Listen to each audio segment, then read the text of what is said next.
Good day. Today I will talk about the phenolic profile of micro and nano-encapsulated olive leaf extract into biscuits during in vitro gastrointestinal digestion. Olive leaf, pomace, and water waste constitute a significant byproduct from olive oil. Olive leaves are low cost and a rich source of valuable compounds. The relatively cheap processings may extract the bioactive compounds from there. It's estimated that Spain generates around half of the olive leaf waste each year, around 1.2 million of tons. These byproducts have a potential to encourage the recovery of the bioactive compounds and integration of these nutrients in different food matrices. Olive leaves are well known for the high content in phenols.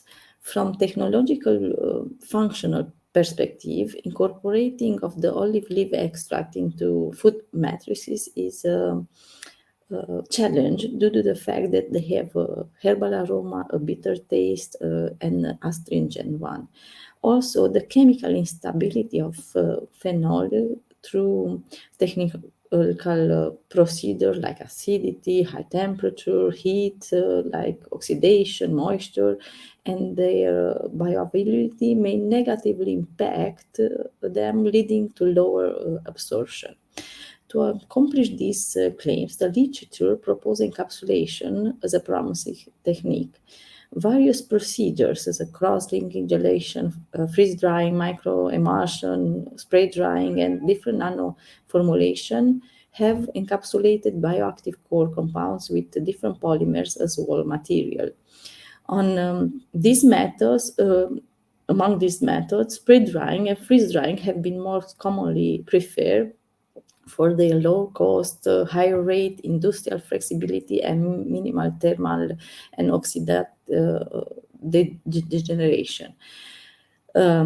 Following the circular economy concept, the research aimed to recover the main bioactive compounds from olive leaf, effectively valorize them by producing microspheres and nano capsules, and assess their stability by incorporating them in biscuits matrix and by subjecting them to sample to the static in vitro model. Olive leaf extract was microencapsulated by spray drying and nanoencapsulated by using nanoionic emulsion and obtaining nanoemulsion by ultrasonication. The nanoemulsion was subjected to the lyophilization process. We obtained two powders that we characterized them and incorporated them into biscuit matrix. The obtained biscuits were evaluated nutritionally, sensorial, and by the content of the bioactive compounds and the behavior in simulated gastrointestinal digestion. In total, we separated and identified 13 compounds, achieving a total phenolic concentration of around 280 milligrams per gram dry extra. Hydroxyoleoperin, underlined in green, is the principal phenolic compound in the dry extract. The results are showing low degradation through encapsulation. If we compare the columns before and after encapsulation, the highest phenolic compounds was represented by hydroxyoleoperin, underlying the thermal stability.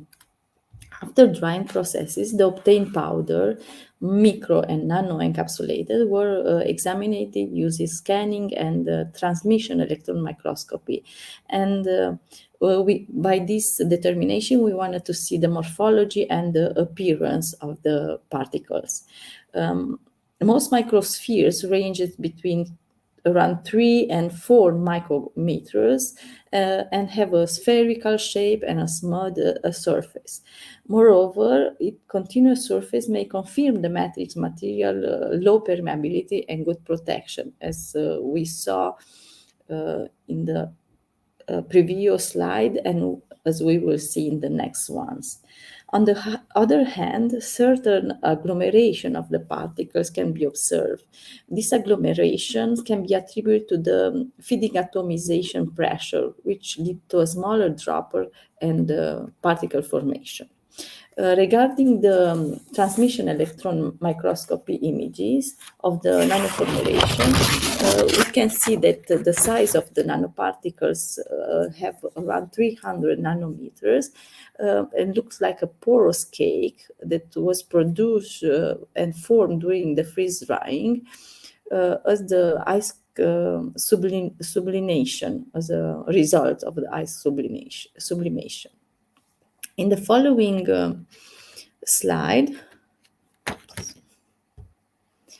we can see that this figure summarizes the sensory analysis results of the biscuit. We can conclude that only the caramel odor was significantly more sensed in the sample were encapsulated with the highest and nano-encapsulated with the highest amount of olive leaf extract, where no significant difference was found in other attributes.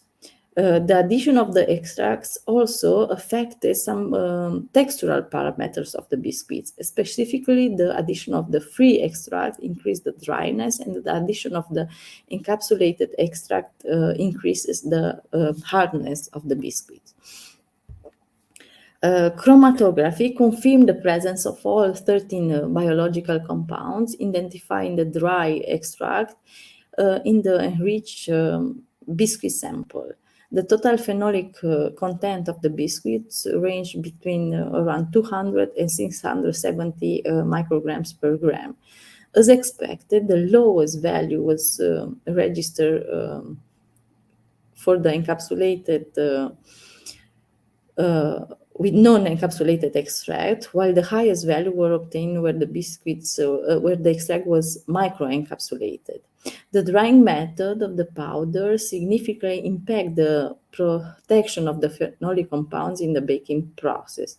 Spray drying was more efficient than freeze drying, which was also reflected in the encapsulation efficiency. After baking the biscuit, phenolic compounds and content vary according to the amount of the incorporated powder. The increases in extract proportion had a significant enhancement in almost all the phenolic compounds. In the next slide, the figure, the graph, show the effect of the in vitro gastrointestinal digestion of the phenolic compounds into the biscuits. The phenolic were from the olive leaves were decomposed under gastric and intestinal condition, leading to elenoic acid. At the end point of the simulated intestinal phase, the concentration of elenoic acid ranged between around 140 and 190 micrograms per milliliter. A significant difference was observed between the sample with encapsulated and non-encapsulated extract of the biscuits. The lowest concentration were found in non-encapsulated samples, and the highest value for the micro-encapsulated sample. Significant protection was confirmed for microspheres after digestion compared to nano-encapsulated and non-encapsulated ones. As we reach the conclusion of the study, we can say that the integration of the olive leaf extract can be done into food products using encapsulation. And this study, we can say that offers a potential for healthier food production and optimization of the utilization of byproducts valorification. I would like to thanks to the team that contributed to this nice research. It's a reunion of several universities from Romania and from outside of Romania or research institutes, and I will thank you for your attention.